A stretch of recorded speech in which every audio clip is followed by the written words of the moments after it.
Okay, my name is John McNally. We're going to cover on how to adjust the McNally trigger. Okay, so as my dad just showed you, we've just installed the McNally trigger assembly into the pistol. Now we're going to basically put everything back together and do the check.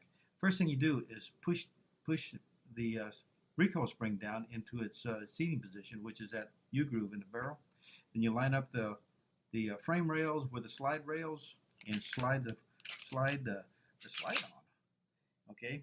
First thing you check, as soon as you slide the slide on, first thing you check is see if there's a gap between the trigger safety and the frame. Notice here, this is the trigger safety. Notice how it gets out of the way.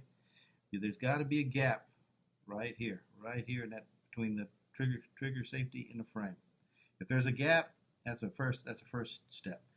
Second step to make sure the thing's good to go is to pull the trigger, and if it drops, good. A little check I do, I push down on the back of the slide and pull the trigger, and if you got a good positive release, then you're good to go. Now, say if you wanted to adjust, I'll show you the set screws to adjust it. So we're going to take the slide back off, which is basically rotate the grip fingers to the top, rack the back first click, reach over the slide lock, slide both sides down, hold, rock the slide forward. Put this off the side, again, set the spring. The trigger adjustment for the trigger safety, or for the gap, the front adjustment, again, this is called the extension of the trigger bar. Push forward on the extension of the trigger bar and push all the way forward, and you'll see the gap, say if the slide was on. See that gap there. Now, here's the adjustment right here. Is sitting right here, and I'll even put my tool into the adjustment screw. Now, looking at it from your direction, if you turn it clockwise, that'll tighten up the gap in the trigger. Turn it counterclockwise, it'll open it up. The adjustment for the trigger stop, now again, push forward on the extension and pull the trigger back, and then get the trigger to the rear. It is located, see if you can see this, right here. As a matter of fact, there's a silver set screw. We've made them silver. The very first ones were black and they were hard to find, but now they're chrome. Let's see if I can find that slot.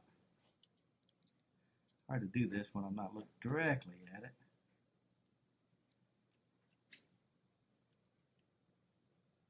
There you go. Now there it is on this while it's in the slot.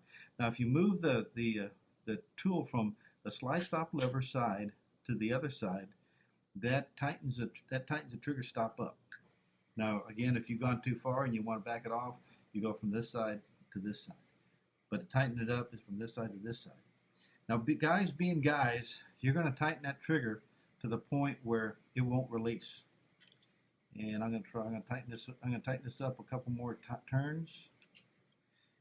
And you're going to adjust the trigger, say, "Ooh, that's just perfect." And then what's going to end up, you're going to say, "Well, if it's perfect, I'm going to go ahead and adjust it one more time, or a couple more times."